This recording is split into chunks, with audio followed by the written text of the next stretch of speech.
ದೊಡ್ಡ ಷಡ್ಯಂತ್ರ ನಡೀತಾ ಇದೆ. ರಾಜ್ಯ ಮತ್ತು ಅಂತಾರಾಷ್ಟ್ರದ ಹುನ್ನಾರ ಇದರಲ್ಲಿ ಇದೆ ಅಂತಕ್ಕಂಥ ಮಾತುಗಳನ್ನು ನಾವು ಪ್ರಾರಂಭದಲ್ಲಿ ಕೂಡ ನಾವು ಹೇಳಿದ ಅನುಮಾನವನ್ನು ವ್ಯಕ್ತಪಡಿಸಿದ್ವಿ. ಅದಾದಮೇಲೆ ರಾಜ್ಯ ಸರ್ಕಾರ SITಗೂ ಕೂಡ ಕೊಟ್ಟಾದಮೇಲೆ ಒಳ್ಳೆ ಮನುಷ್ಯ ಹೇಳ್ದ ಅಂತೇಳಿ ಸಿಕ್ಕಿದ ಕಡೆ ಎಲ್ಲ ಕೂಡ ವಿಧಗಳನ್ನು ಮಾಡಿ ಮೊನ್ನೆ ಅವನೇ ಕೂಡ ನಾನು ಒತ್ತಡಕ್ಕೊಳಗಾಗಿ ಥರ ಮಾಡಲಿ ಅಂತೇಳಿ ಕೂಡ ಹೇಳಿದೆ.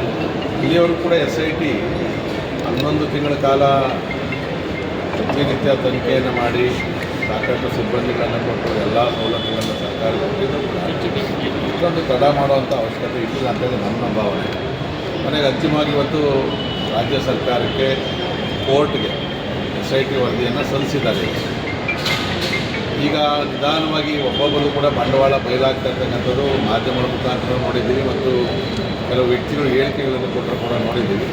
ಬಹುಶಃ ಅವರು ಏನು ಹೇಳಿಕೆಗಳನ್ನು ಕೊಟ್ಟಿದ್ದಾರೆ ಅದರ ಸತ್ಯವನ್ನೇ ಆಧರಿಸಿ SIT ವರದಿಯನ್ನು ಕೊಟ್ಟಿರ್ಬೋದು ಮತ್ತು ಯಾರು ಇದರ ಹಿಂದೆ ಷಡ್ಯಂತ್ರವನ್ನು ಮಾಡಿದ್ರು ಅವ್ರಿಗೆ ಕೋರ್ಟ್ಗಳು ಕೂಡ ಗಡೀಪಾರು ಮಾಡೋದನ್ನು ಕ್ಯಾನ್ಸಲ್ ಮಾಡಬೇಕು ಅಂತ ಕೂಡ ಸಕ್ಷಮ ಪ್ರಾಧಿಕಾರಕ್ಕೆ ಹೋಗಬೇಕು ಅಂತಕ್ಕಂಥ ಮಾತನ್ನು ಹೇಳಿರೋದು ನೋಡಿದ್ರೆ ಬಹುಶಃ ಇದರಲ್ಲಿ ಒಂದು ದೊಡ್ಡ ಷಡ್ಯಂತ್ರ ನಡೆದಿರ್ತಕ್ಕಂಥದ್ದು SIT ವರದಿಯಿಂದ ಹೊರಗಡೆ ಬರ್ತದೆ.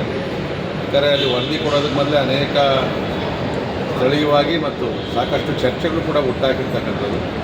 ಯಾರೋ ಸಮೀರ್ ಅಂತವರು ಬೇರೆ ಅಂಥವ್ರು ಕೂಡ ಮತ್ತು ಒಬ್ಬ ಮಹಿಳೆ ನನ್ನ ಮಗಳೇ ಇಲ್ಲ ಅಂಥೇಳಿ ಸಾಕು ಮಗಳಿಲ್ಲ ಅಂಥೇಳಿ ಮನೆಗೆ ಅದು ಉಲ್ಟಾ ಹೊಡೆದಿರ್ತಕ್ಕಂಥದ್ದು ಇವೆಲ್ಲವನ್ನು ನೋಡಿದ್ರೆ 100ಕ್ಕೂ 100 ಭಾಗ SITಯ ವರದಿ ಈ ಷಡ್ಯಂತ್ರದ ಏನು ಮಾಡಿದರೂ ಅವರ ವಿರುದ್ಧನೇ ಇರ್ತದೆ, ಧರ್ಮಸ್ಥಳದ ಪರವಾಗಿರ್ತದೆ ಅಂತಕ್ಕಂಥದ್ದು ನನ್ನ ಒಂದು ಭಾವನೆ.